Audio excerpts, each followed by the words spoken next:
Welcome to சுவை சமையல். வணக்கம். என் பேர் கிரிஜா கிருஷ்ணகுமார்.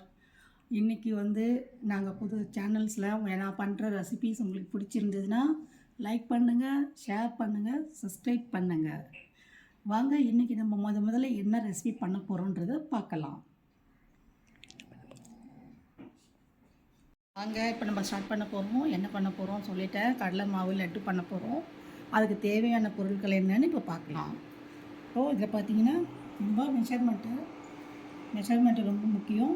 ஒரு கப்பு கடலை மாவு எடுத்துக்கிறோம். அதுக்கு ஈக்குவலாக ஒரு கப்பு சுகரை எடுத்து பொடி பண்ணி வச்சுக்கிறோம். பவுடர் சுகரு, நெய், அப்புறம் ஏலக்காய் பொடி, கொஞ்சமாக பச்சை கற்பூரம். இந்த அளவுக்கு இருந்தால் போதும். பச்சை கற்பூரம். அடுத்தது முந்திரி, பாதாம். இப்போ பார்த்திங்கன்னா முந்திரி, பாதாம். ஏன்னா பசங்க சும்மா கொடுத்தீங்கன்னா சாப்பிட மாட்டாங்க. பாதாம் முந்திரி எல்லாம் கலந்து போட்டு நம்ம கொடுத்தா தான் அதுங்க சாப்பிடுவாங்க. பசங்களுக்கு டேஸ்டியாக கொடுக்கணும் இல்லையா, அதுக்கு தான். ஓகே, இப்போ நம்ம ஸ்டார்ட் பண்ணலாம். இதில் கொஞ்சமாக நம்ம நெய் விட்டுக்கணும்.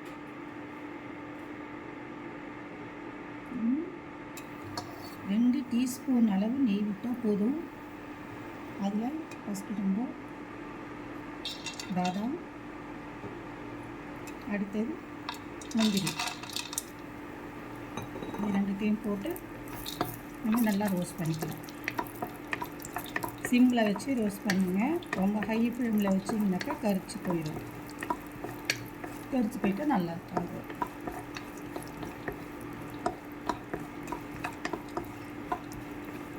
நல்ல ஸ்மெல் வர அளவுக்கு நம்ம இதை ரோஸ்ட் பண்ணால் போதும். சாப்பிடும்போது இந்த க்ரன்ச்சினஸ் இருக்கணும் இந்த பருப்பில். அப்போ தான் அது நல்லா டேஸ்டியாக இருக்கும்.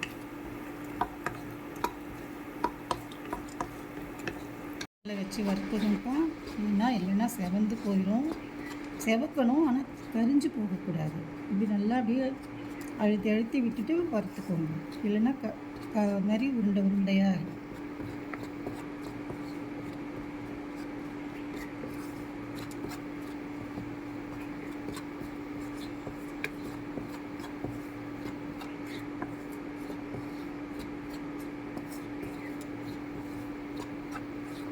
பட்டுச்சு.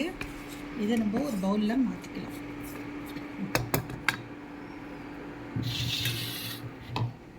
இப்போ நம்ம இந்த பவுலில் மாற்றிக்கலாம். நல்லா கொஞ்சம் அகலமான பவுலில் மாற்றிக்கோங்க. ஏன்னா அது நல்லா ஆறணும். ஆறினா தான் நமக்கு உருண்டை பிடிக்க வரும்.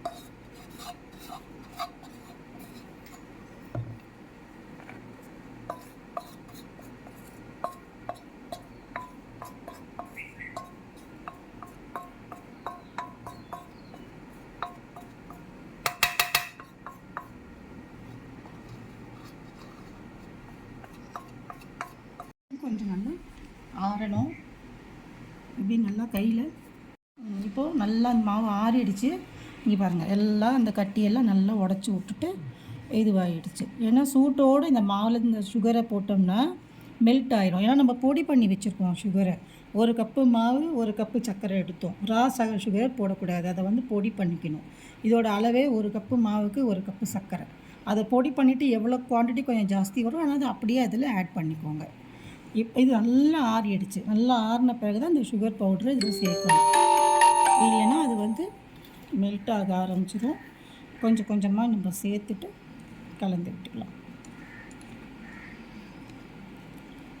இந்த பாருங்கள், இது கலக்கும்போது அப்படியே இன்னும் கொஞ்சம் சின்ன சின்ன கட்டி எல்லாம் கூட நல்லா நம்ம இப்படி நல்லா உடச்சி விட்டுடலாம்.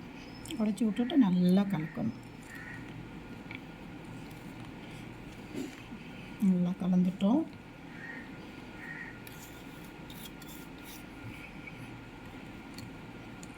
இதுமே லட்டுக்கெல்லாம் சர்க்கரை கொஞ்சம் கூடுதலாக இருந்தால் தான் அந்த டேஸ்ட்டு நல்லா இருக்கும். பசங்களும் விரும்பி சாப்பிடுவாங்க.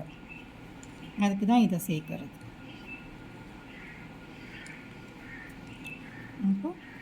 இப்போ சுகர் எல்லாத்தையும் போட்டாச்சு.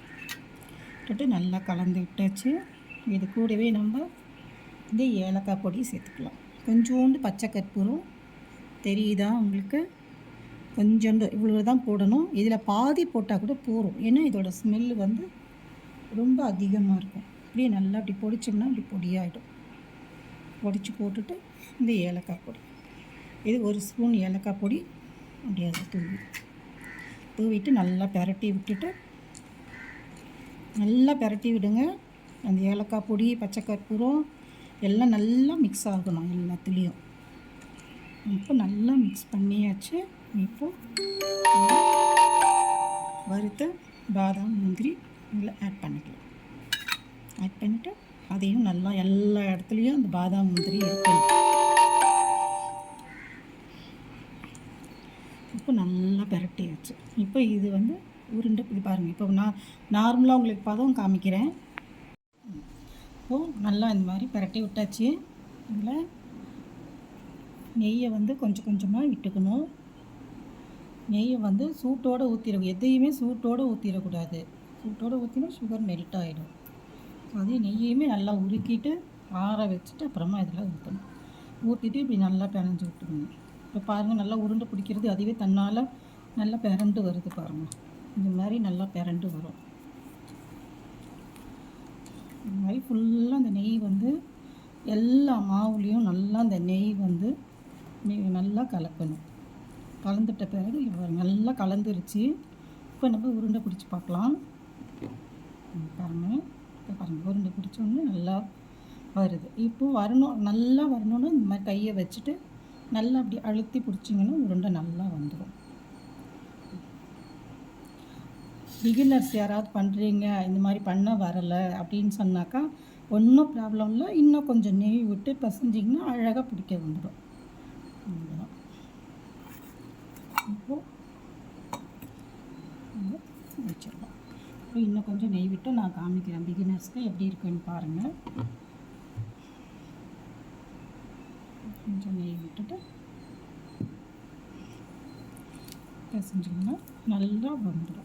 உருண்டை பிடிக்க கஷ்டப்பட வேண்டியதில்லை. எப்போவுமே சமையல்லாம் வந்து கஷ்டப்பட்டு பண்ணக்கூடாது, இஷ்டப்பட்டு பண்ணணும், லவ் பண்ணி பண்ணணும். அப்போ தான் சமையல் நல்லா வரும். சமைக்கும்போது அது கூட பேசிக்கிட்டே சமைக்கணும். இதெல்லாம் ஒரு சின்ன சின்ன டிப்ஸு.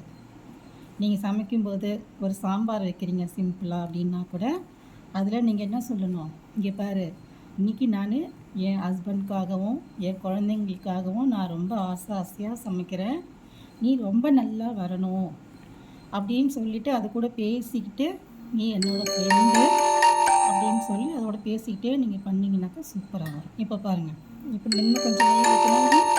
உருண்டை இந்த கை நீங்கள் வைக்கவே வேண்டாம், அழகாக வருது பாருங்கள். கடைசியில் ஃபினிஷ் பண்ண பிறகு பண்ணுங்க, நல்லா வருது பாருங்கள். பசங்க ஸ்கூல்லேருந்து வரத்துக்குள்ளே நீங்கள் இதை ரெடி பண்ணி வச்சிடலாம். டெய்லி இந்த மாதிரி இதில் மட்டும் பண்ணணுன்றதில் இது கூடவே நீங்கள் வந்து வெறும் கடலை மாவு போடாமல் உடச்ச கடலையை வந்து பொடி பண்ணி அதையும் இதோட கலந்துக்கலாம். கடலை மாவு மட்டும்தான் வறுக்கணும், உடச்ச கடலை மாவு நீங்கள் வறுக்க வேண்டாம்.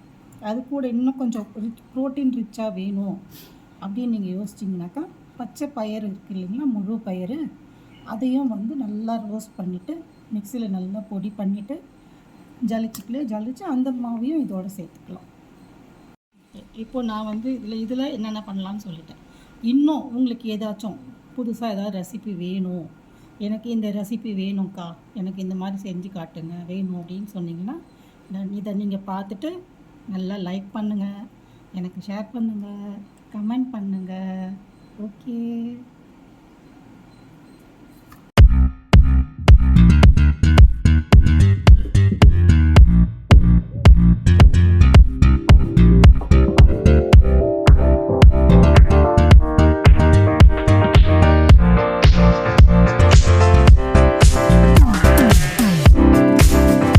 கெஸ்ட் வந்திருக்காங்க, ஃப்ரெண்டு. வாங்க வாங்க வாங்க வாங்க, வணக்கம் வணக்கம், வெல்கம் டு சுவை சமையல்.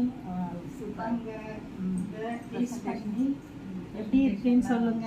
சூப்பராக இருக்கு, சாப்பிட்டு பார்த்துட்டு டேஸ்ட் எப்படி இருக்குன்னு சொல்லுங்க.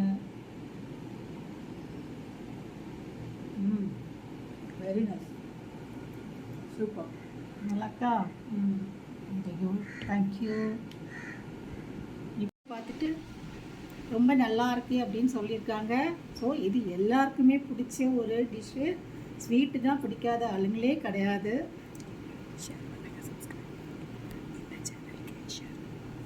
இந்த சேனலில் வந்து நீங்கள் ஷேர் பண்ணுங்கள், சப்ஸ்கிரைப் பண்ணுங்கள், லைக் பண்ணுங்கள், ஷேர் பண்ணுங்கள், சப்ஸ்கிரைப் பண்ணுங்கள். நெக்ஸ்ட் வீடியோ நான் பண்ணுவேன்.